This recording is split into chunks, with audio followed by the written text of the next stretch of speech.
College basketball on CBS Sports Network is sponsored by AT&T. More for your thing, that's our thing. And by Geico. 15 minutes could save you 15% or more on car insurance. Well, after a peek at Broad Street, we now head back inside Hagan Arena, where St. Joseph's gets set to take on George Mason. The Hawks 7-5. George Mason, meanwhile, at 6-7. Let's take a look at the starting lineups for both of the teams. Now, for St. Joseph's, they were thinking about making an adjustment at the 5 spot, but Anthony Longpre will make the start. He's listed as a forward. He'll play the center position most of the time. Meanwhile, for George Mason, Javon Green continues to start for the injured Jair Grayer. Grayer has been dealing with a foot problem, and Dave Paulson's team has been without him for the last several games. He is not with the team here in Philadelphia. Dave, if you ever met him, is one of the best guys you're going to meet in the game. I know we say that a lot, but his energy is incredible. He did such a great job at Bucknell before taking over at George Mason. And there's Phil Martelli. Martelli is the dean of A-10 coaches. Now, Bob McKillop has been around a lot longer, but Phil has coached more games in the Atlantic 10. His 24th season here at St. Joseph's. Well, I know I even had a chance. That's how long he's been there. I coached against him. So that's a long time ago, I can tell you that. Yeah, he's a little concerned about his team's offense, as we discussed with him earlier today. There were expectations. Not only are there expectations for St. Louis, but no doubt for St. Joseph's and George Mason. Because, I mean, look, George Mason received a vote for first place. Well, you know, this is a team that returned 100%. You never see that. 100% of their scoring. They're the only team in the nation that returned 100% of their scoring from last year. And then St. Joseph's, Charlie Brown is an elite player. Didn't play all of last year. You got Kimball back, too. Lamar Kimball didn't play last year either. So you got two potential all-league players that are both playing now this year. That's why the expectations on St. Joseph's are so high. Meanwhile, for George Mason, they're led by Otis Livingston, who I think everybody has heard of in the Atlantic 10 and even beyond. It seems like he's been on campus for 10 years.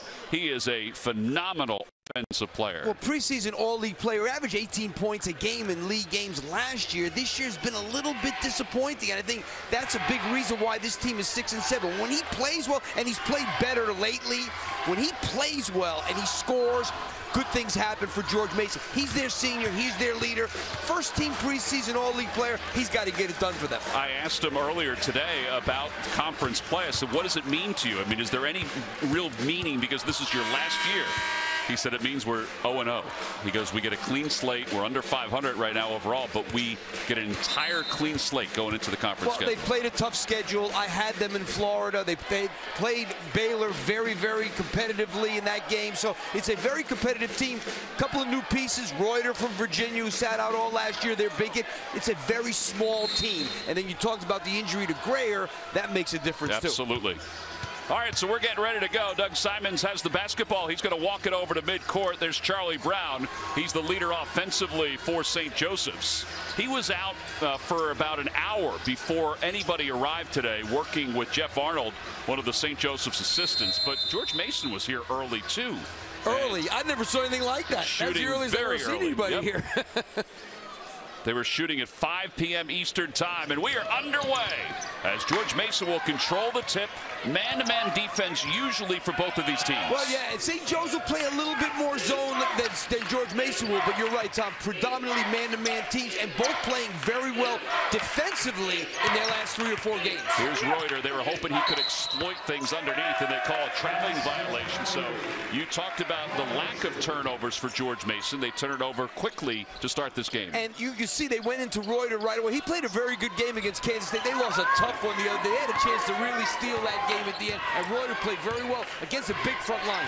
We asked him earlier today just about that game against Kansas State. He said the game actually slowed down a little bit for him, and he was more aggressive. Here's Kimball going to the basket. Tough shot, and he gets the roll off the back of the iron. And that's what Lamar Kimball does. You got to play him for the drive. He's been a streaky three-point shooter. He can make them, but that's not his game. You just saw what Lamar Kimball likes to do. Averaging 17.5 points per game. He and Charlie Brown are the leaders. Livingston, how about that shot? That's a great sign for George Mason, because in a lot of games this year, Otis Livingston has not been aggressive.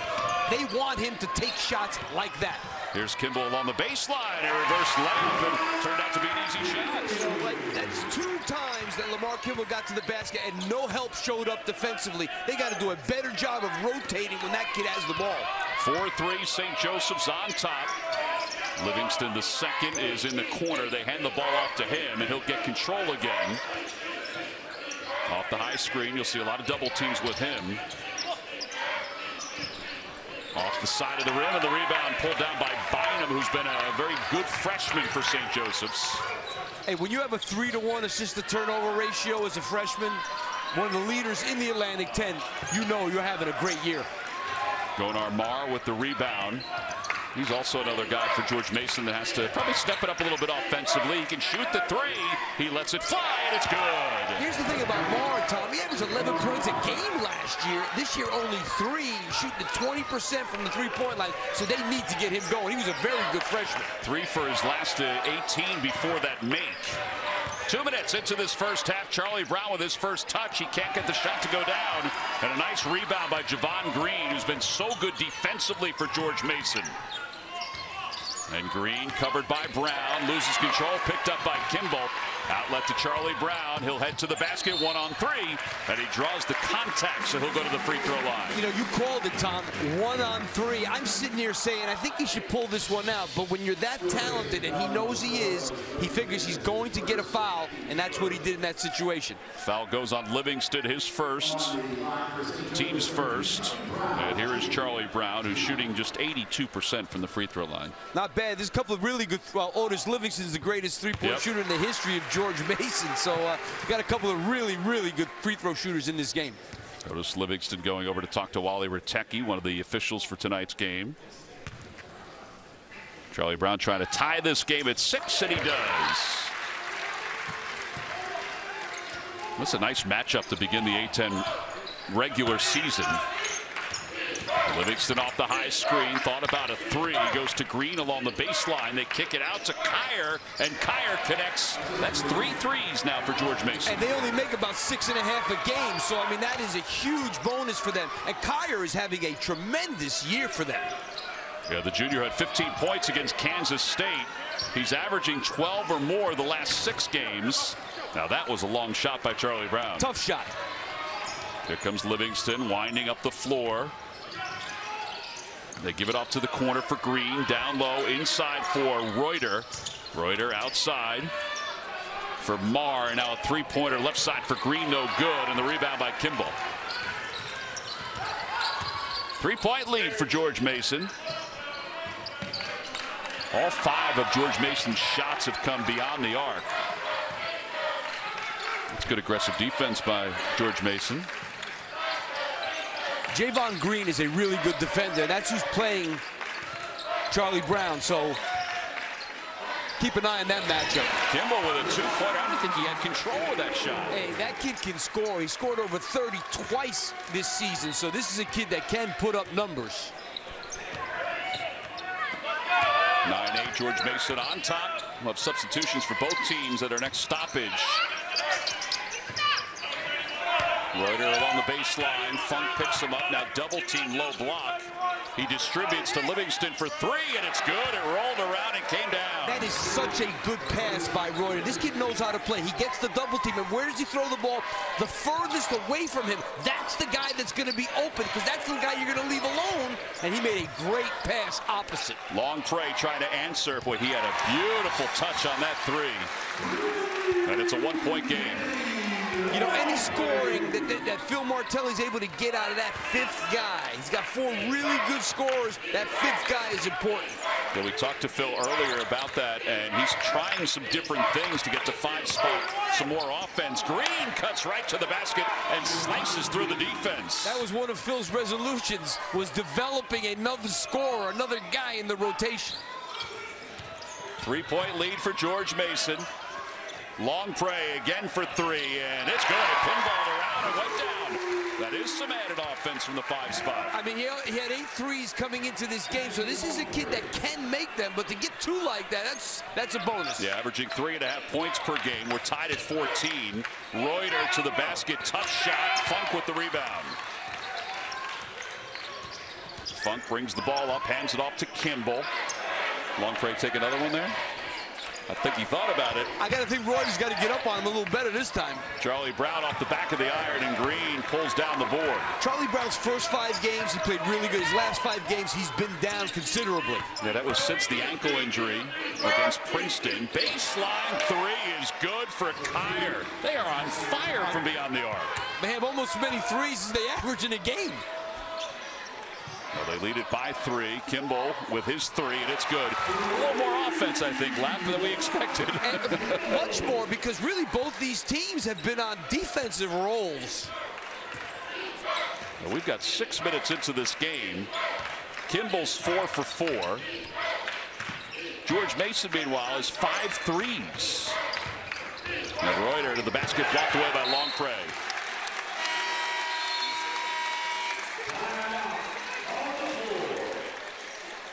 Well, right now, we got a 17-17 game, and we got guards getting it done right now. Otis Livingston in the corner from Reuter, and then Lamar Kimball. This kid can really score, getting it done early, tied up.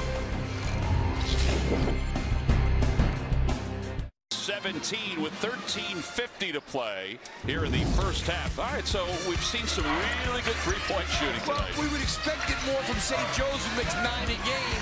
George Mason makes 6.5, and they already had 5 in this game. 5 for 7 from the three-point line. A guy like Otis Livingston with 2 of them shooting 28% from the three-point line coming in. So George Mason on the road here came out firing. That's a good sign for Dave Paulson. And by the way, they met 3 times last year, and 2 of the games were buzzer beater victories for George Mason. Ian Boyd connected on a buzzer beater, and Otis Livingston, the second, connected on a buzzer beater. They won 4 games at the buzzer last year. That'll really change your record, let me tell you. You talked about that, them being 10-1 in close games. A little zone now by St. Joseph's. Yeah, St. Joe's likes to do this about 15% of the time. And with 1 on the shot clock, Livingston's shot is no good, but George Mason will get another chance. Calix kicks it out to Livingston. He can't get it to go. That pinballed around. I like the move, Phil, going to the zone, because a lot of dribble penetration for George Mason. That's how they've gotten a lot of their threes. Maybe this will stop the dribble penetration by playing zone. You and I have known Phil for a long time. You've known him longer than I have, but his eyes lit up when you asked him about his defense today before the ball game. Yeah, his teams are always very solid defensively. This team, the first 10 games of the year, great pass. Really struggled half-court defensively. Last 2, they've been on a high level. That was Bynum, the freshman, who found Taylor Funk. They'd like to get Funk some more shots. St. Joseph's now 5 of its last 6. Kyer looks in, nothing there. Goes to Green along the baseline. And his shot blocked, and a jump ball. And the possession goes to St. Joseph's.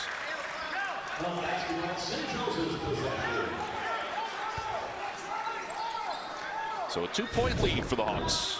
Well, you take a look here, and you're going to watch the roll to the basket. They don't do a good job with that in terms of getting back to him, and that's why he's wide open. Otis Livingston leaves him alone, and Taylor Funk gets an easy one. And a foul called away from the basket. That's going to go against Ian Boyd. So Boyd's in the game for the first time. The other substitution for George Mason is Greg Calix, the sophomore from Mount Vernon. And now in for the first time is Chris Clover, former Philadelphia Catholic League Player of the Year. Played a solid game in their win against Wagner. 2-point game. That was a lot closer than everybody thought. Yeah. Baseline, corner 3 by Charlie Brown. Funk with the rebound, knocked away by Green. Here comes Livingston in transition, sweeps the pass to the baseline, and off the glass, no good. Markel Lodge with the rebound for St. Joseph's. Lodge brought a lot of energy in that last game against Wagner also. Alley-oop to Lodge, and it's cut off. That was a nice play by Kyer just to cut it off, and then he saved it. Yeah, I don't like the decision by Lamar Kimball there. Livingston. Outside Kyer, thought about a 3, swings it to Boyd. Boyd's 3 is good. Now it's 20-19. He's their best shooter. Boyd made 2 big threes in the second half against Kansas State that kept them right in it. They got to get up on Boyd. Yeah, and how about that game, too? I mean, it was somebody other than Livingston who only had 5 points in the game. And that pass down low by Charlie Brown, out of bounds. It'll be George Mason basketball. Phil Martelli's team down by 1. George Mason continues to smoke it from the outside. Buffalo looks to improve on it. PR returns for an all-new season in the world's most famous arena. Don't miss the Monster Energy bucking battle at Madison Square Garden right here on CBS Sports Network. All right, Lap, we know you like to tell us straight. It's 20-19 George Mason.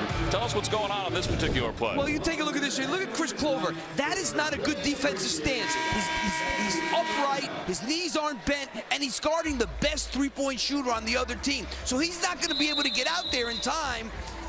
Hands down, not a good closeout, and you're playing against their best three-point shooter, and the team's on fire. You got to be in a little bit better defensive position than that. And this kid brought tremendous energy the other day against Wagner. He played great. He's got to be a little more engaged tonight.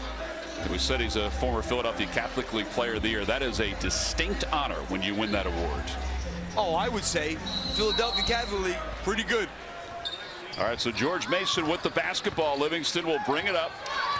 Otis Livingston comes into this ball game with over 1,600 career points. And let's face it, Clover's a very good defender. They have him on Livingston now playing man-to-man, so he is a good defender normally.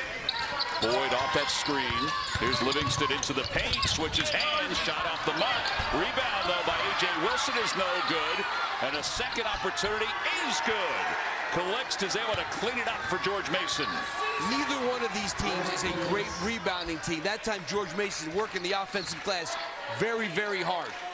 So a three-point lead for George Mason. Under 11 minutes to play in the first half. Oliva in for the first time for the Hawks. He has it left side, and he's going to call for a traveling violation. That's the pivot foot, which people have talked about this year. That's a point of emphasis. Yes, you're right, Tom. Point of emphasis. We got a whole thing from J.D. Collins last week about traveling.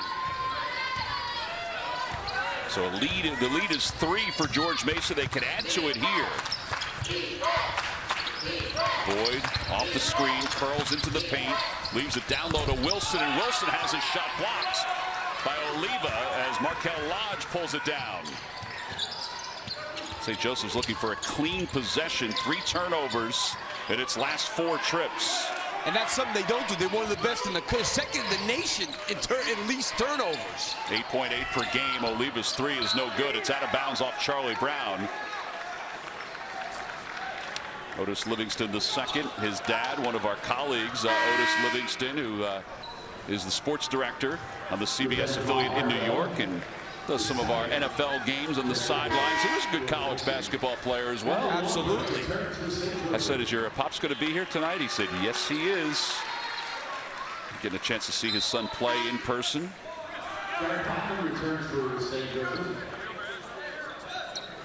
You know, there's a reason why I didn't get a chance to say this. Oliva was wide open there. He only made 1 3 the whole year. He's not a three-point shooter. So they're going to back off of him and dare him to shoot and keep an extra defender in the lane. Charlie Brown will take a breather. Oliva now 0 for his last 4 in his last 4 games. He's only taken 4 shots, counting tonight. That's a guy who plays a lot, too. Boyd, nice move, gets some freedom, and instead of the 3, takes the 7-footer. It's a 7-0 run for George Mason. 5-point lead, 24-19. Largest lead of the night. And St. Joseph's will reset the offense. Clover into the paint. He looked like he may have traveled a little bit, but he kissed it off the glass. It was a strong move by Chris Clover. You mentioned 9 points, 5 rebounds off the bench against Wagner. Jamal Hartwell in the game for the first time. He has it in the corner for George Mason. From Inglewood, California. Off the high screen, shot clock is under 10. Hartwell for 3. Everybody else is making them, so he might as well take one. That's his 5th three-pointer of the season. I like that kid. I think he's going to be a good player. He played pretty well against Kansas State coming off the bench. He's not going to play that much because you have a guy like Otis Livingston there now, but he's going to graduate. Well, the other thing is that he could practice all year against Otis Livingston, which is what Dave Paulson told him when he was recruiting him, which isn't a bad thing. Not bad at all. 27-21. 2-shot foul coming. Wilson called for the personal foul. I mean, just, and you could understand Clover that time got burnt again. That time he's guarding a guy who doesn't make a lot of threes, gave a little bit too much help. Clover to the free throw line, 75%, makes the first. Green checks back in, so does Reuter for the Patriots.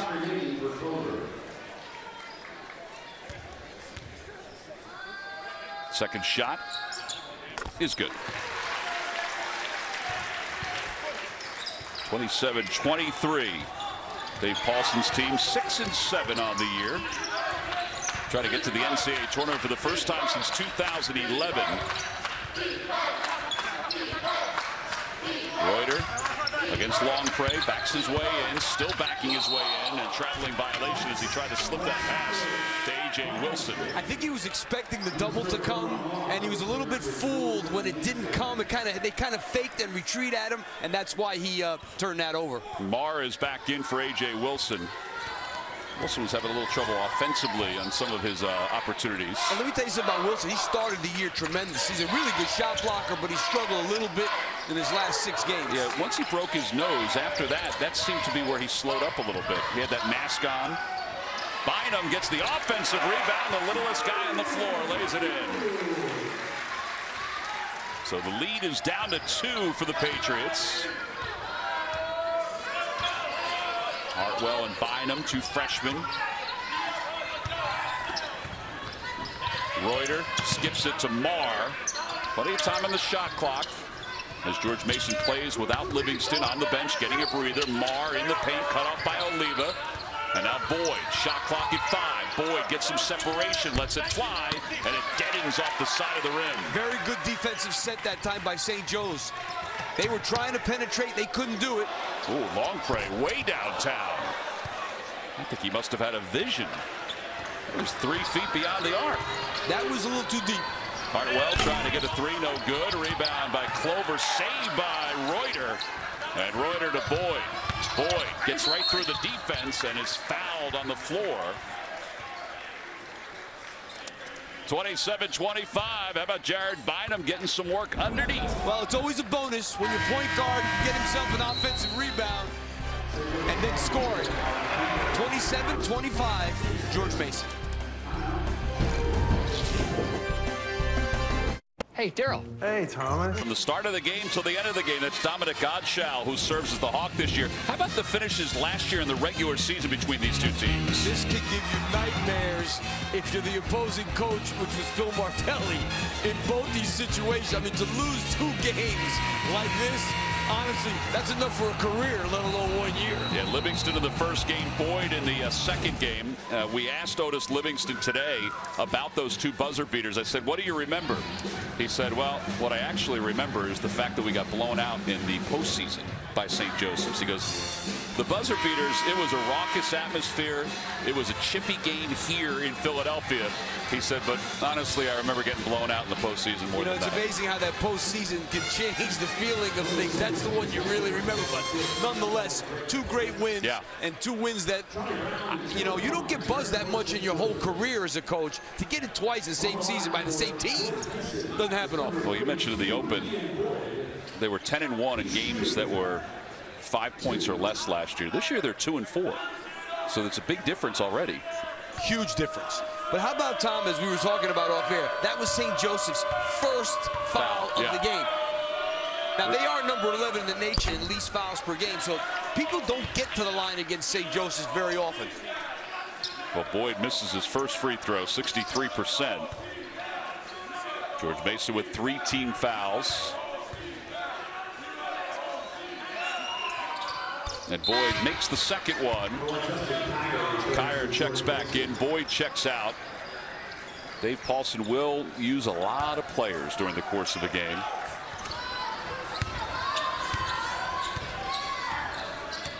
Kimball's been very quiet after starting off really good. He had 9 points early on. They got to get Charlie Brown going, too. Absolutely. Doesn't have a field goal. Brown with the ball up top. Goes to Bynum, cutting toward the free throw line. Outside for Longpre for 3. No good. And a rebound by Kyer.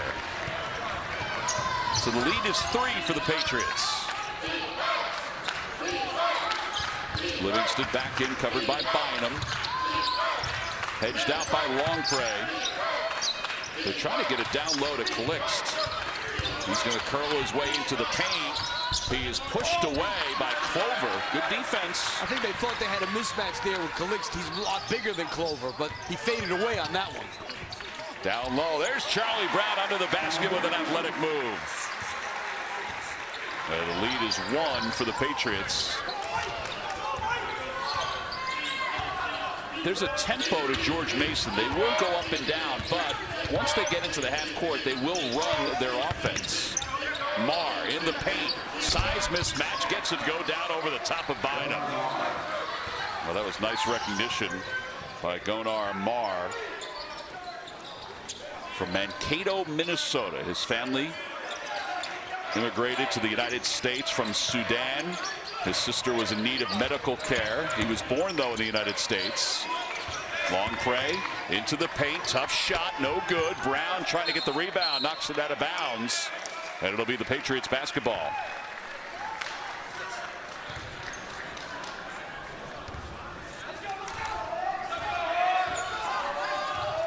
(30-27) with 5:35 to play in the first half.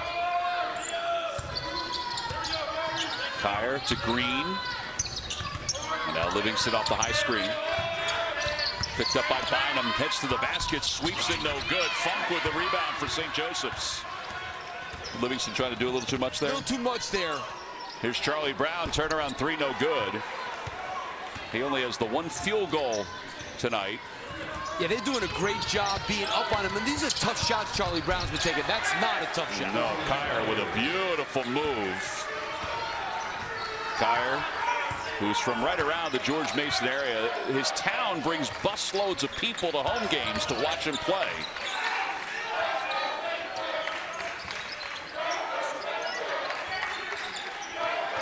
Five-point lead for George Mason. They've led for a majority of this ball game. And an offensive foul is going to be called on Taylor Funk.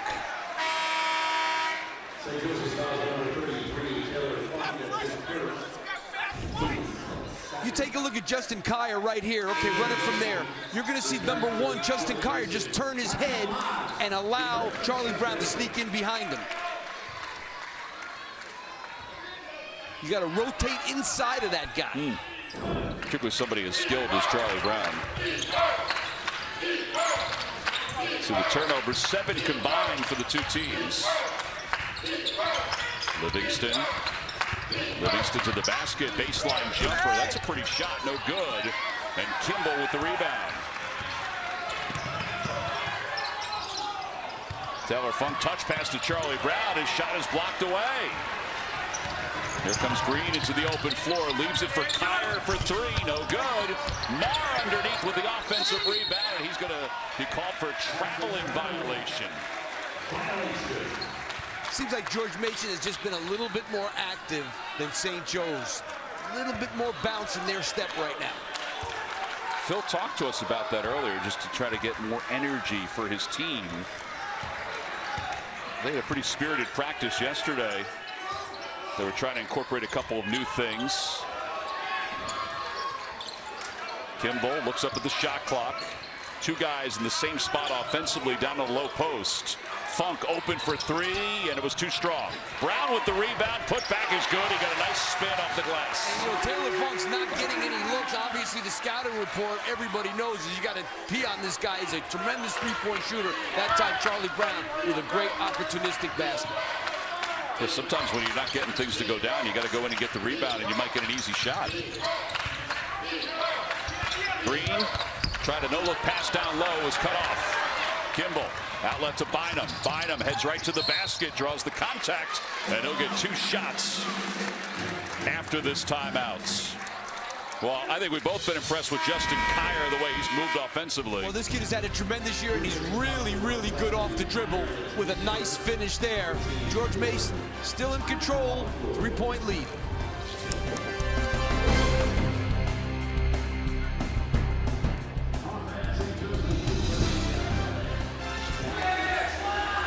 Tomorrow night at 7 Eastern, it's another college hoops doubleheader, Maction style, starting with Ball State battling Toledo. Then at 9, it's one of last year's Cinderellas continuing their early season charge as number 20 Buffalo Bulls take on Eastern Michigan on CBS Sports Network. How about Buffalo? Their only losses to Marquette. That's because Marcus Howard scored 45 in that ball game. Yeah, 40 and a half. Man, it's incredible. Yeah, he's pretty good, but Buffalo having a great year. C.J. Massenberg is a tremendous player that a lot of people don't know about. He had 43 himself against West Virginia earlier in that win they had. Well, there's Justin Kier. Watch Kier going into the last timeout. George Mason has some scores. There's no doubt about that. Kier's got 8 points. He leads the way. And Jared Bynum, the only freshman on St. Joseph's, and he's a good one. We'll get 2 shots.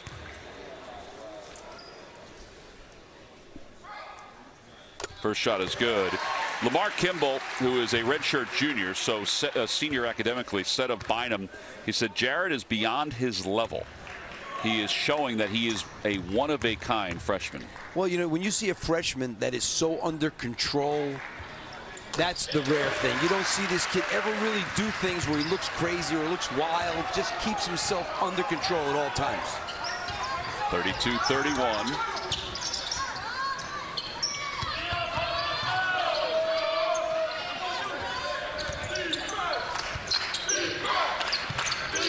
Reuter, good passer. We saw that earlier. Spin move to the basket, and shot doesn't go down. Marr has it blocked away.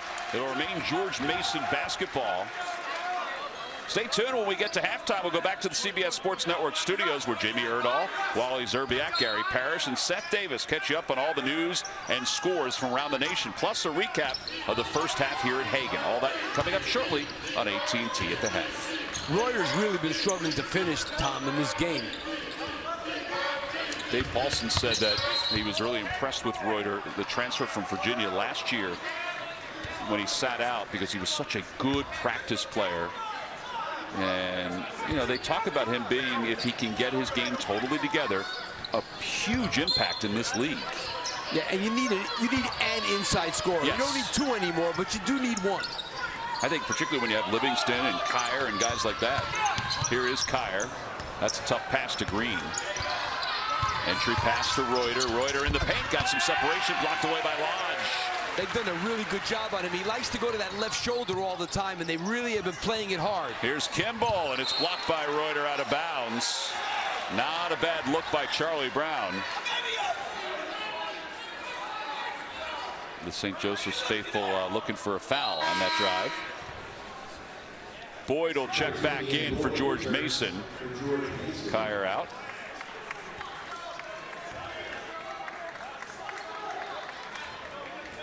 They get down to Lodge. Lodge is not necessarily a threat to score away from the basket. Kimball way downtown. 3, it's good. Wow, this kid's a tough player. Yes. And I know his three-point numbers weren't great coming into this game, but Livingston, his team has missed 9 of its last 12 shots. Marr underneath with an offensive rebound, just throws it up. Reuter cleans it up. It doesn't go down. Another chance for Green, who's eventually fouled, and he'll get 2 free throws. Lap, would that drive you crazy with all those offensive rebounds? I mean, that would drive you nuts. Especially when, again, you're playing a team that's not that big and that doesn't really rebound the ball that well.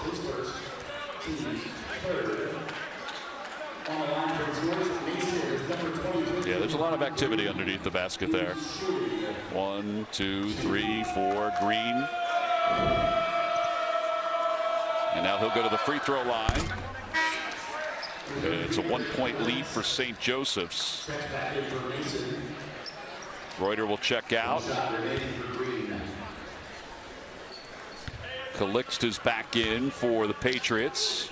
You know, ironically, Tom, 11 offensive rebounds for George Mason's a lot, but only 4 points. Actually 5 now off those offensive rebounds, so not really capitalizing on them. Well, they've missed 8 consecutive field goals. A bunch just now. Kimball off the glass, no good. Green, nice rebound. Here's Livingston. trying to end that 8 straight miss. No, the 8 straight misses, I should say. Palic's down low, up top for Boyd. Tough catch, launches anyway, off the front of the rim. 9 straight misses. Kimball right to the basket, and a foul called. Offensive foul on Lamar Kimball. I think that's a good call. He was a little out of control as he's going to the basket. Phil Martelli just reminded Lamar Kimball you have 2 fouls. Yeah. I mean, you'll see here. Yeah, that's an easy one. That's what you call getting run over. And I like Phil taking him out. Why have him in on the defensive end? If you get a chance, you got to use it or lose a timeout and bring it back in for offense. Yeah. Kyer's back in. Green checks out. 1:08 to play here in the first half. It's been a very entertaining first half. I think a little more offense than we thought, even though George Mason's missed its last 9 field goals.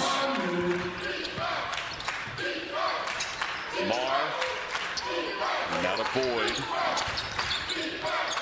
Livingston with 10 on the shot clock, covered by Bynum. 5 on the shot clock. Kyer to the corner for Boyd. 2 on the shot clock. Boyd tries to bank it home, no good. 10 straight misses now for George Mason. 34-34. And Phil Martelli wants a timeout, so he will use the use it or lose it timeout. We'll be back to St. Joseph's right after this. Hey, Daryl. Hey, Thomas. If you were choosing a network, would you want the one the experts at Root Metrics say is #1 in the nation? Sure. They probably know what they're talking about. Or the one that J.D. Power says is highest in network quality by people who use it every day? This is a tough one. Well, not really, because Verizon won both, so you didn't have to choose. Why didn't you just lead with that? It's like a fun thing. Chosen by experts, chosen by you. Get 6 months Apple Music on us. It's the unlimited plan you need on the network you deserve. Now buy the latest Galaxy phones, get Galaxy S9 free. Well, Dave Paulson's not only going over defense here, but also offense. St. Joseph's will have the ball, but there's a difference of 6 seconds between shot clock and game clock as Phil Martelli uses the timeout.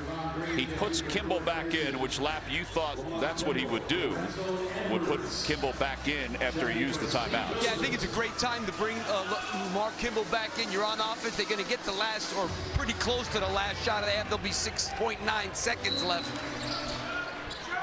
So the inbound goes to Bynum. Gets some final instructions for Phil Martelli. 22 seconds left. They're going to try and get Charlie Brown in isolation. Here's Funk. Shot clock down to 7. Bynum's got a start, covered by Livingston. Shot clock at 5. He lets it fly off the front of the rim. Rebound by Kimball. And St. Joseph's can hold it for the final shot. Great job by Kimball pulling that out for the last shot. And his shot is blocked, and that is the end of the first half. And we reach halftime, tied up at 34.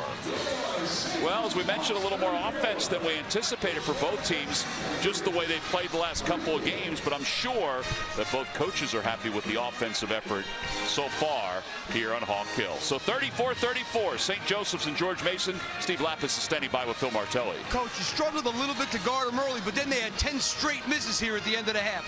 Yeah, but we didn't rebound those misses. I like the pace if we could rebound the ball and get going down the floor. Coach, we had too many turnovers. What can you do to get Charlie Brown going? Well, he's got to slow down. It's young players think you have to play faster. He's got to play slower. Thanks a lot, Coach. All right, so Phil Martelli and St. Joseph's tied up at 34 with George Mason. We're kicking off the Atlantic 10 regular season conference schedule here on Hawk Hill, and we've got a good one. We're going to go to AT&T at the half. After this timeout, all evened up at 34.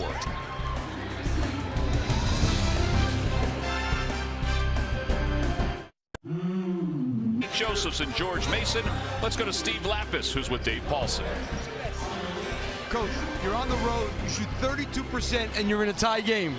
Yeah, you know what? Early on, we were shooting lights out. We missed a ton around the rim, but I really like our effort on the offensive glass, and I think we're defending really hard. Otis Livingston came out really strong at the start of the game, struggled the last 15 minutes, didn't score. What can you do to get him going? Well, you know, we got to get him going, but he also just has to kind of let the game come to him. You know, I thought he pressed a little bit. He's just got to trust.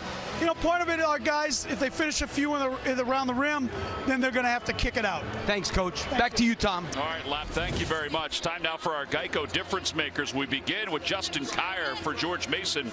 He's got 8 points so far, 2 of 4 from beyond the arc. He averages 13 and a half. I think if you haven't seen him in person, he is unbelievably athletic in person. Meanwhile, for St. Joseph's, the difference maker, Lamar Kimball, came out on fire. He has 12 points in this first half on 5 of 8 shooting for St. Joseph's. To begin the second half, George Mason will have the basketball. There's Kimball. Same starting 5 for both teams as we get set to begin the second half. You know, it's amazing, Tom, that George Mason had 12 field goals in the half. 7 of them were from the three-point line, and this is a team that only makes 6 the entire game. So they have to adjust now. They're not a three-point shooting team. Do what you normally do, which is drive it to the basket. I think the other part of it, too, Lap, is that both coaches talk the same about their star players, letting the game come to them. Livingston jumper no good, so the stretch continues of scoreless basketball from the field goal range. You know, it's a little different from Livingston because he's a point guard, so the ball's in his hands. Charlie Brown has to just let, as Phil said, let the game, when he said slow up, let the game come to you a little bit more. That's not a great shot. And it's off the front of the rim. I think that's the kind of shot that Phil would like him. He'd like him to get more shots in the flow of the game, be a little more patient. Livingston hands the ball off to Kier. Here's Marr down to the left corner for Green. Inside for Reuter. Reuter with a tough hook shot. Way too much spin on that shot. And Longpre, I think, has played pretty well tonight for St. Joseph. He's doing a great job of taking that left shoulder away. Even that, Reuter refuses to go the other way. He's not going to score in this game until he goes back to that other shoulder. He keeps going to that left, and they're taking it away from him. Longpre misses a three-pointer, so both teams scoreless to begin the second half. Kier, a little hesitation. Green draws in the defense. Livingston gets everybody off their feet. Green from the corner, and it's good. A three-pointer to make it 37-34. Well, the best offense for George Mason has definitely been the three-point shot in this game. Well, it ends that field goal drought, and now back-to-back field goals as Livingston goes to the hoop. 39-34.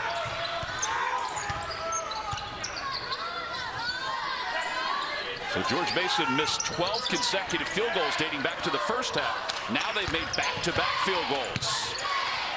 Funk cut off. And Funk has not been able to even get a look, Tom. Forget about missing. He's not missing shots. He can't get shots. And Longpre continues to fire, and this time converts. He has 9 points from beyond the arc tonight. It's 39-37. Under 18 to play here in the second half. Livingston, crossover. Left corner for Marr. His three is good. Marr's playing well tonight. I mean, we talked about him earlier. Kid who averaged 11 a game as a freshman. 3 this year. He's got 8 in this game right now. Yeah, he was a high recruit coming in. He's 6'7". He's athletic. Yes, he is. Charlie Brown puts it on the floor. And he'll draw the foul and go to the free throw line. Now take a look here at how Longpre is taking away that left shoulder. He's overplaying that left shoulder, and Reuter won't go the other way. He needs to try and come back the other way, and he refuses to do that. Longpre, good job. That's good scouting report. Yes. Knowing how to guard him. Yeah, I think both coaches, or both staffs, have done a nice job scouting the other teams. By the way, Charlie Brown was not in the active shooting, so it'll be a 20 on the shot clock for St. Joseph's. Charlie Brown pushed right side of the lane by Green. I believe that's the call.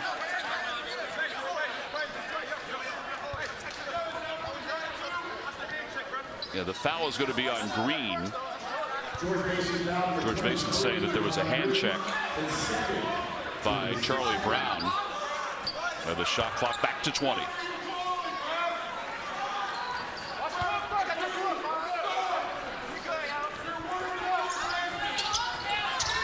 Charlie Brown along the baseline, goes to the basket, has it stripped away, gets it back, and he's fouled by Kreuter, and this time he'll get 2 shots. He's gotten stripped a couple of times in this game, driving the ball to the basket.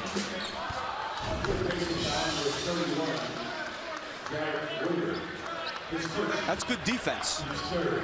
But he hangs in there. Just gets 2 from the foul line. So 3 fouls in the last 23 seconds for George Mason. And Charlie Brown, who averages 20.5 per game, converts the first one.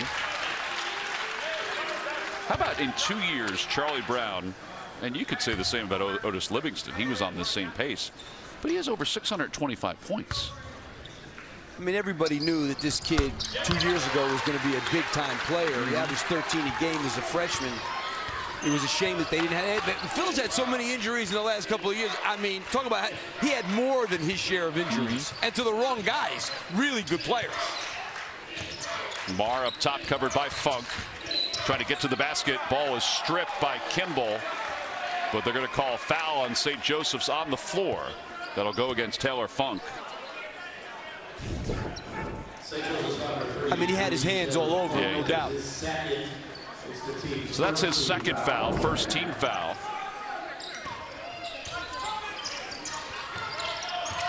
Green for 3, a little too strong. And Bynum with an easy rebound. Bynum, tough shot. And a foul is going to be called against George Mason. That was a little out of control by Bynum. And Otis Livingston called for the foul. Yeah, he was on full attack mode there. Livingston does not do a good job of keeping the ball in front of him. And that's the point. Not only is it the point of your attack on offense, your point guard, he's the point of attack on your defense. You've got to contain the ball off the dribble. Bynum misses the first free throw. So George Mason had 4 personal fouls, 14 fouls, I should say, in the first half, and they've got 4 here in the second half. Everybody makes adjustments, including the officials. And it's a 2-point game. There haven't been a whole lot of whistles in this game. 42-40. Livingston off the screen by Reuter. Baseline pass up top. That's going to go. Ooh, nice save. And then out of bounds. It'll be St. Joseph's basketball. 6 turnovers for George Mason. Uncharacteristic that time by Otis Livingston to be out of control.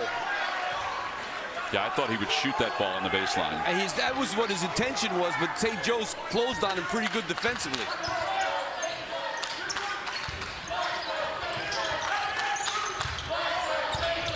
Bynum, good defense by Livingston, and Marr as well. Marr with the steal, and he's fouled at midcourt. That's going to be 3 on Funk. Now that was really good defense by Otis Livingston. We talked about him being the guy on the ball. That time, he did not allow the penetration by Bynum. So Oliva's going to check in for Funk. Yeah, it's been a rough night for Funk. I mean, think about this. He's a tremendous three-point shooter. He's only taken 2 shots in this game. So that speaks to, I think, the kind of defense and Dave Paulson's scouting report, knowing this guy is a three-point shooter. We can't give him looks, and they haven't. Phil Martelli told us yesterday at practice when we were asking about Funk, because his numbers are down. He said, I think he's kind of thinking too much. He's holding the ball too long and then making the decision to take a shot. 15:54 to play. St. Joseph's will have the basketball down 2 when we return to Philadelphia.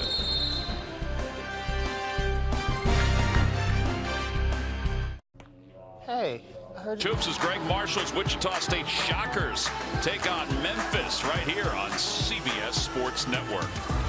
Penny Hardaway taking over his first season at his alma mater.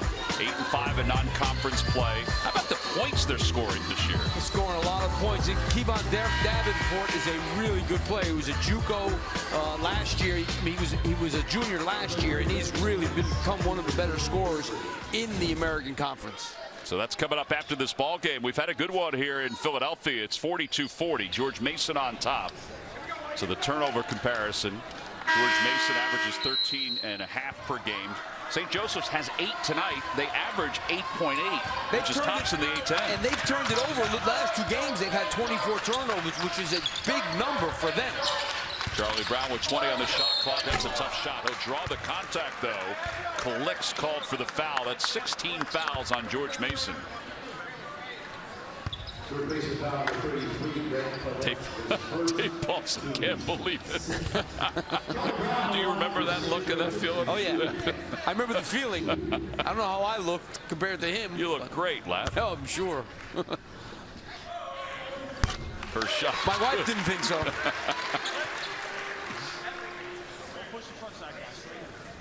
I thought Dave Paulson's his own New Year's resolution was kind of funny tonight. It was.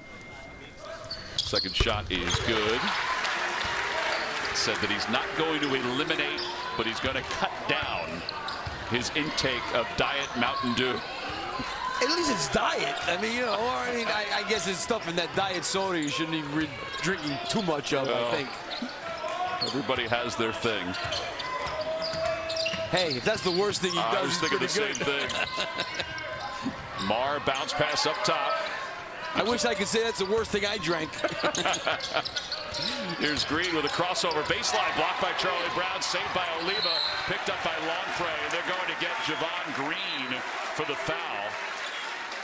And that is the 7th team foul. So for the rest of this half, St. Joseph's will be shooting free throws. That's a long time to go. 15 minutes and 14 seconds shooting 1-and-1 and 2 shots. Well, and for St. Joseph, 73% as a team for the free throw line. Longpre, 71%. Will you eliminate your aggressiveness at all defensively because of that? You know, you can't eliminate, and they don't play any zone. I mean, they've played like 2 possessions of zone the whole year, so it'd be surprising if George Mason went to a zone defense. You got to keep your hands off guys, and you got to move your feet. Second shot no good. Ian Boyd. But that's one of the areas where St. Joe's is much better than their opponents. They only give up 11 points a game at the free throw line. They score 15. Boyd for 3, and it's off the front of the rim. Tipped out. George Mason gets another opportunity. No look pass down low, and Calixte is able to lay it in off the dish from Kyer. I'll tell you, that Kyer, Tom, is a really good all-around player. Spotswood High School in Virginia, averages 13.5. Oliva.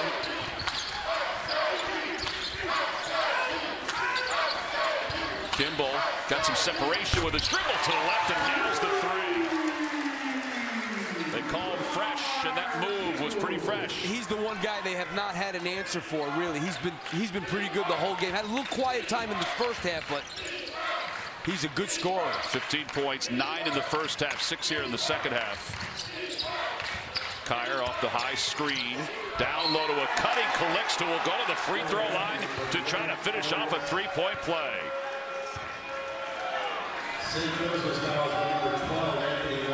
Longpre called for the foul. It's his first. You know, Kyer draws a lot of attention when he looks to drive it because that's who he is, and Longpre sticks around a little bit too long that time. He needed to hedge that and get back because you're in a closed quarters. You're 10 feet from the basket. You can't just leave your man alone. Free throw is no good. A little strength on that one.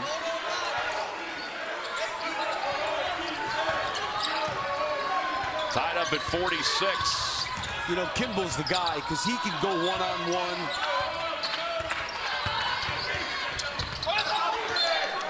And out of bounds.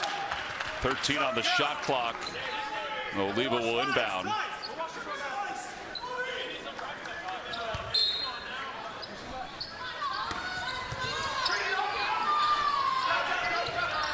Here's Oliva, more of a passer than a shooter. Shot clock at 5. Kimball with Marr covering him. Head fake, baseline, shot blocked out of bounds. Into the waiting hands of Billy Lukaszewicz, the athletic trainer. That was a heck of a block by Marr. That was great defense by Marr. End of the shot clock. He's so long and athletic. You know, I mean, he can make it hard on you. And if he makes a couple of shots like he has tonight, now Dave Paulson can play him like he wants to. 46-46 Livingston, and he's fouled going down the right side of the lane. They'll get Bynum for that foul. That's his first, team's fourth. And Lorenzo Edwards will come in. He played the last few seconds of the first half as Oliva checks out.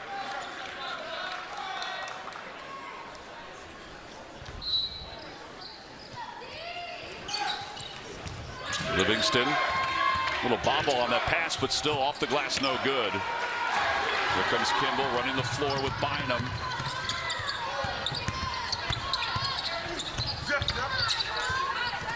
Charlie Brown has that pass cut off by Marr. That seemed to be out of control from the get-go. Yeah, it was pretty good defense the way they cut off the baseline that time and forced that turnover. Kyer goes right to the rim. Calixta's there to clean it up. Boy, he's had an active 5 minutes. 48-46, George Mason on top. Under 13 to play in the second half. And Kimball is fouled on the floor. It'll be a 1-and-1 opportunity for him. It'll go against Miller. Actually, Marr. But you're going to see Justin Kyer does a great job. He sees what's going on, and he's going to hang around on the baseline to be ready to give help on Charlie Brown. And that's what forced that turnover, was him seeing and giving that great help. Well, Kimball will go to the free throw line, and front end of the 1-and-1 is good. And Lapp, I have to say, this is our third game together this year, and that was some of the best telestrating. That was almost as if you were presenting some superhero powers. Yeah, you know, I like the newfangled one. You know, I like it. I like with all the vision cone and the circles. That thing is good. I love it. And I'm not a video game guy. Let me just tell you that. You wouldn't know it. No. Free throw is no good. Let me tell you something. I've had to work hard on this stupid telestrator, believe me. Think it's easy. 48-47. Kyer. Spin move. Cut off by Kimball. Plenty of time on the shot clock. Livingston on the bench taking a breather. Here's Boyd into the paint, cut off by Edwards. And a foul called on Lorenzo Edwards. Wally Ratecki made that call. My initial reaction was it was a good call, even though it looked like he was getting bailed out a little bit because he didn't know where he was going. And that always drives you nuts when you coach. I mean, that's a foul. Actually, I'd say Charlie Brown fouled him first. Yeah, I think sometimes when the calls are a little later than fans want, that's when they react. Yeah, so that's true.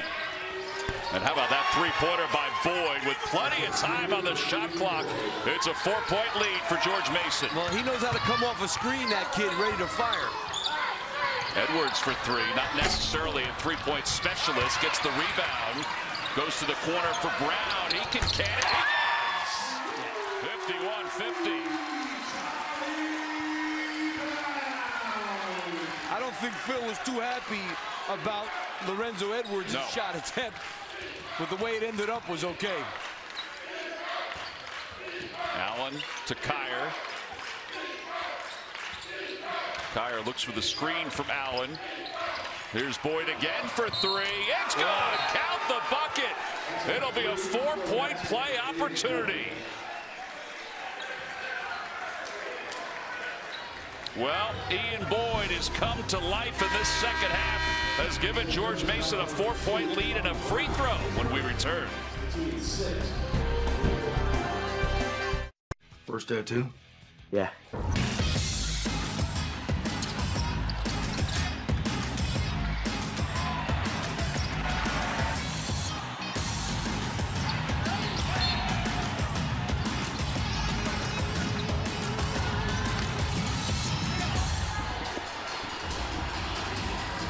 Well, you look at the turnovers, not necessarily the biggest story of the night, although St. Joseph's only averages 8.8. They're at 9 so far. Fouls are a big deal for George Mason. I love the bench points for George Mason. And you know, that's something that St. Joe's really struggles with. They're not getting any productivity from their bench. That is really hurting them. But the big thing is 11 out of 22 from the three-point line for a team that makes a little over 6 a game. That's been a huge key. So that is our AT&T game summary. 18 threes between the two teams. And Boyd I get the feeling that Boyd can make it anywhere outside that three-point arc. He's a dead-eye shooter. The way he came off that last screen, he knew he was going to, like all great shooters, he knew he was going to shoot it before he even caught the ball. And that's the key to being a great shooter, and he's one of those guys. Well, this is the finishing of a 4-point play. Calixte and Boyd have the last 13 George Mason points. And it's a 5-point lead. This is the opener for both teams in their Atlantic 10 regular season. In fact, it's the only game of the night in the Atlantic 10. Brown off the curl. That was a well-designed offensive set. See, that's getting Charlie Brown on the move, and you get him a 12-footer. That was a great curl, as you said, Tom. Good read of the defense and a good shot. Get him moving to the basket a little bit more. Well, Boyd again, this time no good. Edwards with a clear-out rebound. Bynum leads the break. Against Hartwell, looks the three launch. It's no good. And the rebound run down by Kyer. That was not a good shot. I'd have run the same set again for Charlie Brown. Run the down screen, let him curl or pop out, because he's a great shooter. He doesn't have to curl into the lane. Hartwell played a few minutes for George Mason in the first half. Allen, that's a tough shot. He did sort of a scissor as he went up in the air to let that one fly. Excuse me, that was Wilson. 4 points for Wilson. 10:20 to play in the second half. And then a foul called. So A.J. Wilson, I believe, or Hartwell. Strong drive by Bynum. I like the down screen and the curl right there. That's a good read of the defense. He saw how he was being played, and instead of just popping out, he curled hard into the lane. And with his size and his touch, that's a great play for him. By the way, 10 fouls now for George Mason. Or excuse me, 9 fouls for George Mason. As Bynum will get a second free throw here. Otis Livingston back in.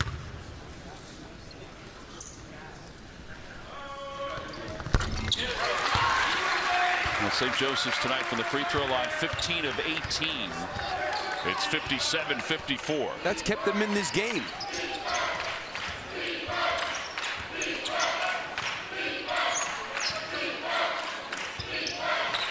Ian Boyd and George Mason with 11 threes in this ball game. 14 is their high against Georgia Southern. And a foul called on Charlie Brown. This will be a 1-on-1 opportunity. It's the second foul on Charlie Brown.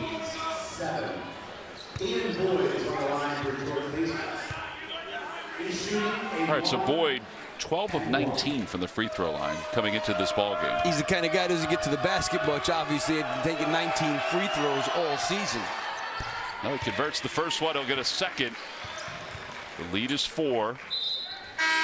Green will check back in. Kyer checks out.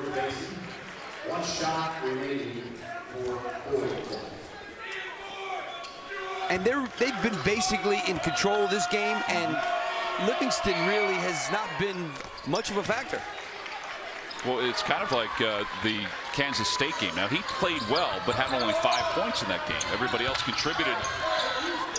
And even talking to him about that earlier today at shoot-around, he said it kind of showed everybody, you know, what they're capable of doing. Bynum. Here's Edwards for 3, and it's no good. It's tipped out by Charlie Brown. What a rebound that was. That was a great rebound, Tom. I like getting him on that down screen, though. Taylor Funk for 3. It rims out, and Brown knocks it out of bounds. That ball spun around and started going down before it popped up. Yeah, that one was halfway down. He's trying to find a way to get a shot, Taylor Funk.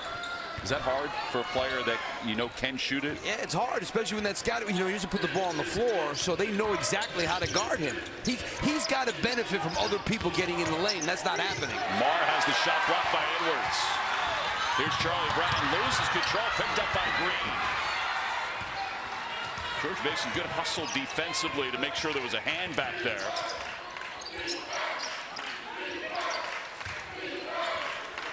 Patriots lead it by 5.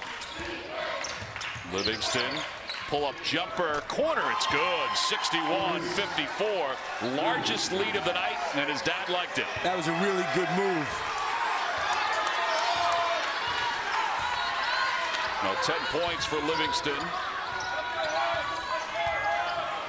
I think, you know, Charlie Brown got to get, I'd like to see him, like I said, run that down screen. He's now floating around on the perimeter. Too far away from the basket? Way too far.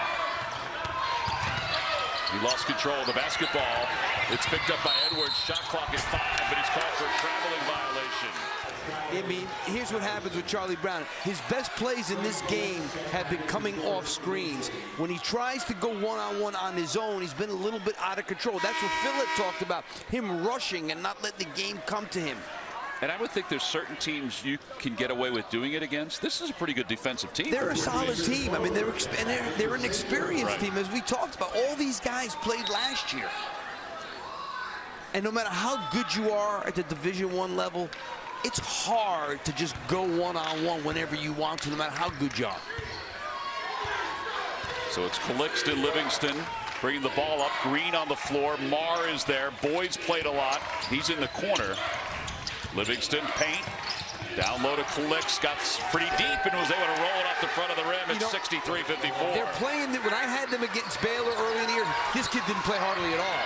Now he's playing a little bit, and he's got something that Reuter doesn't have, a little more athleticism inside. That time he jumped over St. Joe's. Well, it's the largest lead of the night for George Mason on top, 63-54. Otis Livingston, the second, cans the shot. And his pops pretty happy about it. Likes that one.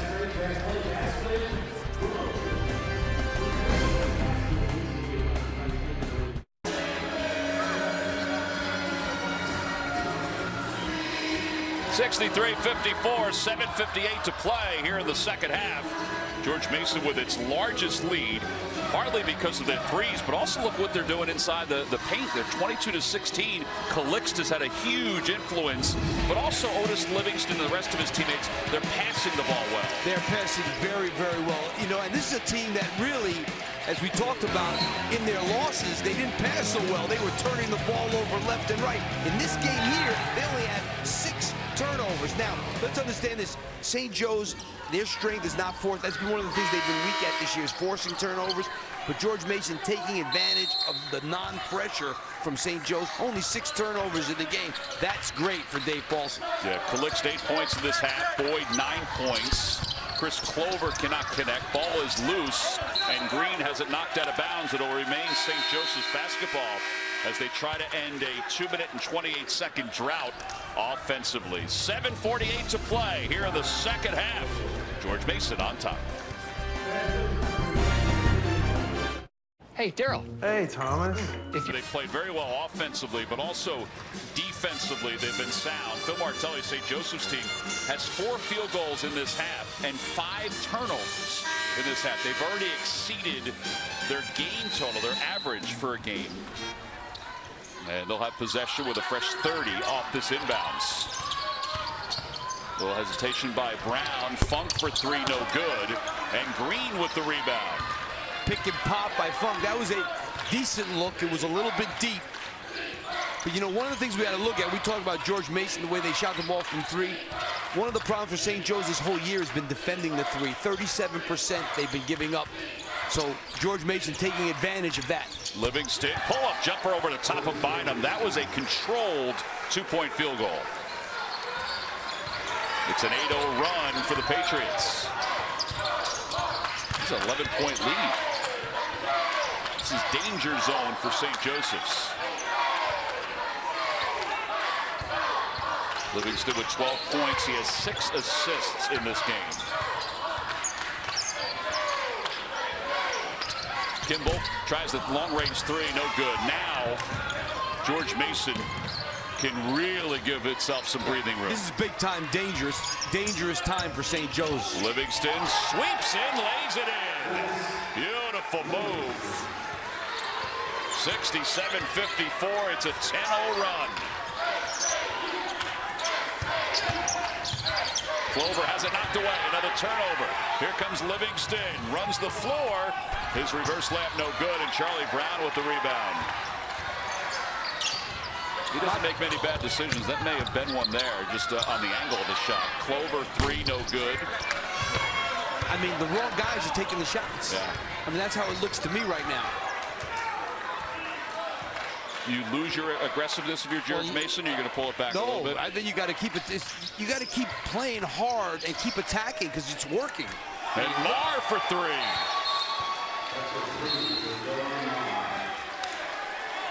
And a timeout called. It's 70-54. What a run the Patriots have had the last several minutes.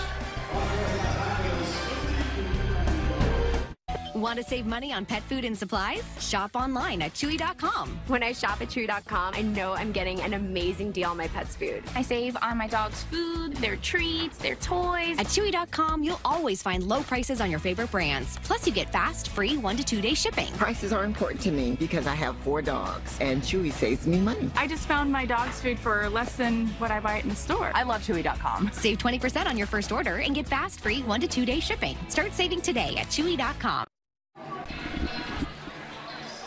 7 straight misses for St. Joseph's. It's a 13-0 run for George Mason, and now the Patriots are getting Otis Livingston involved a little bit more scoring-wise. Well, you know, he's so good with the ball, and he's always under control that he looks like he can get a shot anytime he really wants. That little, you know, he has that shake move and that pull-up from like 14 feet. That's a really good move for him. Yeah, watch some of the ability that he has one-on-one. Yeah, I mean, that crossover and that pull-up, those are really valuable moves for a guy at his size, too. He gets it off quick.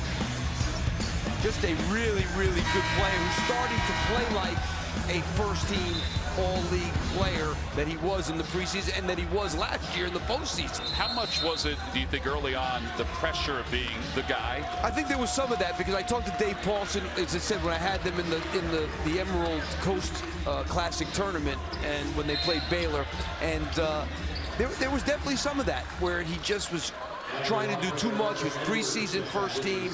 Now he's settling in a little bit, and boy, he's in control of this game. Yes, he is.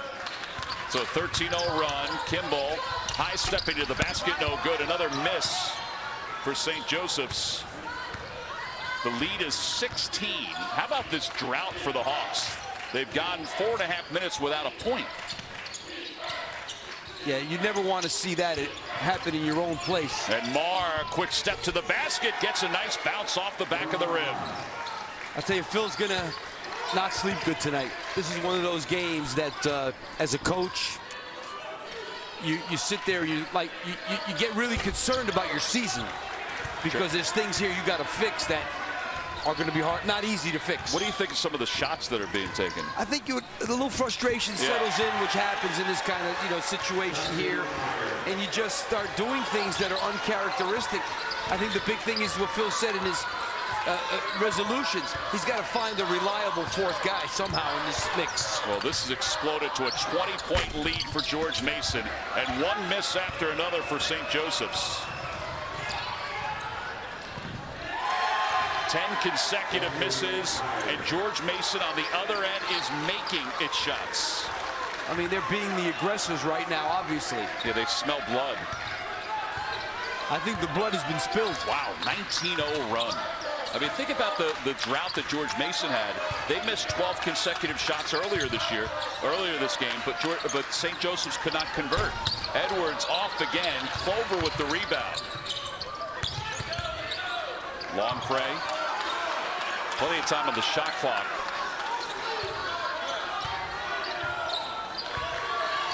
Kimball, they got to get some movement offensively. Charlie Brown, his jumper is good. It's a 2-point field goal, but it ends this drought. It was a 19-0 run. And as Phil talked to us, he did put some new things in, and it takes a little while for these new things, you know what I mean? Put a couple new things in this week. It's not going to look great sometimes, you know, initially. Livingston, a pass to Calixt. Marr runs it down, keeps his pivot foot, heads it to the paint. Now Green. Green has the shot block, gets it back. Kyer for 3. Got it! They're just not missing. No, these guys are just feeling it completely now.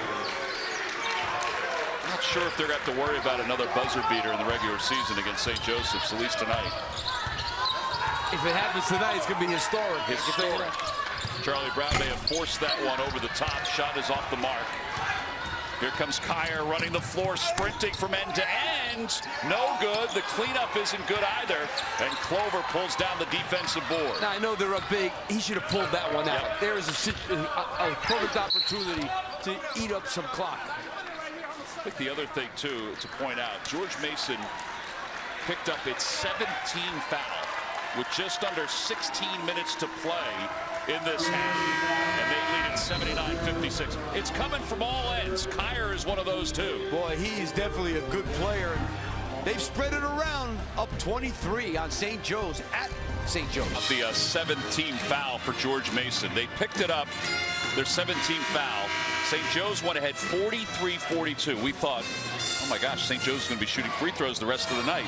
Since that time, George Mason has outscored St. Joseph's 37-13. And played man-to-man defense and kept them off the foul line for the most part. Well, Chris Clover will go to the free throw line. He has 4 points. He'll get 2 shots. And he makes the first one.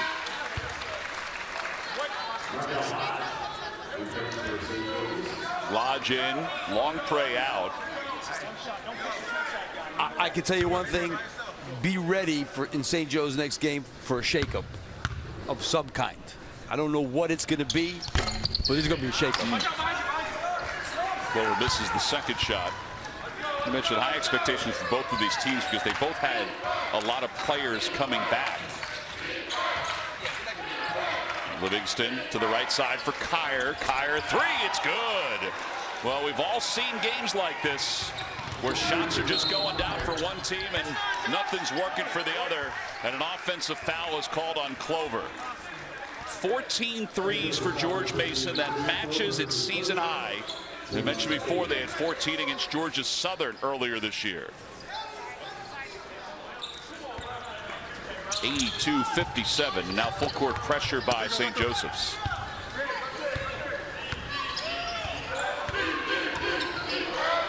Livingston. A couple of things that stand out, and it's easy to say this now that they've scored 82 points.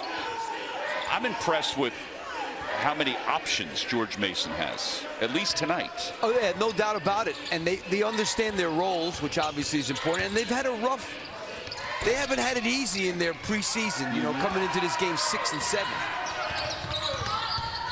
Heading toward the 2-minute mark here in the second half.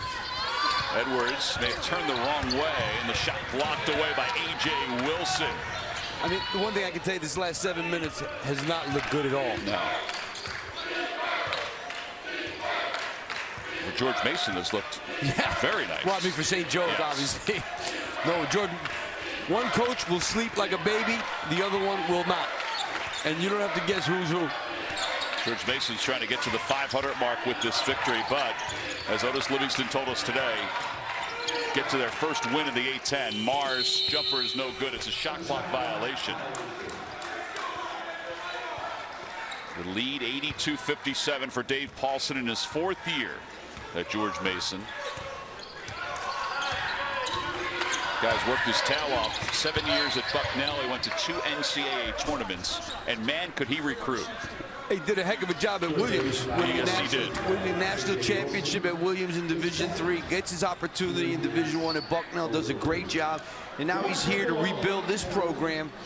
And they've come in higher every year than they were picked. They're going to be hard pressed this year because they were picked 4th in the preseason, so they have to be 1, 2, or 3. But this is a great start. Yes. Yeah, to do it on the road. Finished 5th last year, 9-9 for a 2nd straight season in the conference. And now Dave Paulson is going to put one of his walk-ons onto the floor. This is one of those situations with the walk-ons. I used to tease my walk-ons in games. You know, there were a couple of games we were up a lot, whatever. We put guys in. When a walk-on played more than a minute, you were worried about his conditioning. I'm telling you. Conditioning is a problem for a walkout. He plays more than a minute. Well, this is Jack Tenchin, the redshirt sophomore We'll get some game action. I had a referee one time. How about this? A referee really did this in a game. A loose ball comes to the end of our bench, and one of our walk-ons grabs it. The referee comes in. How'd that feel? The referee said to him, "Hey, how'd that feel?" Gotta have a feel for it. He got the man. He got his hands on the ball. Okay, copy that. Here comes Kimball. And a little too strong, and Kyer comes slicing in from up top for the rebound. 5 players in double figures tonight for George Mason.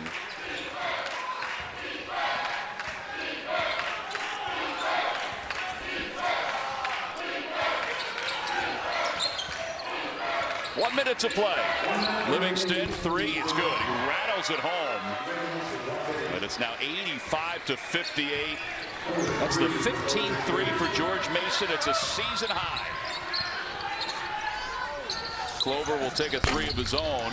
Kyer another rebound on the offside. And St. Joe's, who had been guarding so well their last 2 games, 85 at home.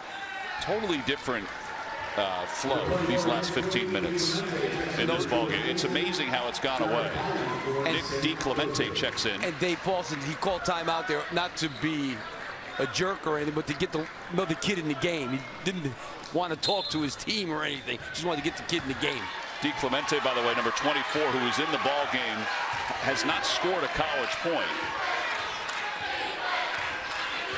Graduate student, getting his grad degree in sports management. That ball out of bounds, touched last by St. Joseph. So 7 on the shot clock as the Patriots will inbound.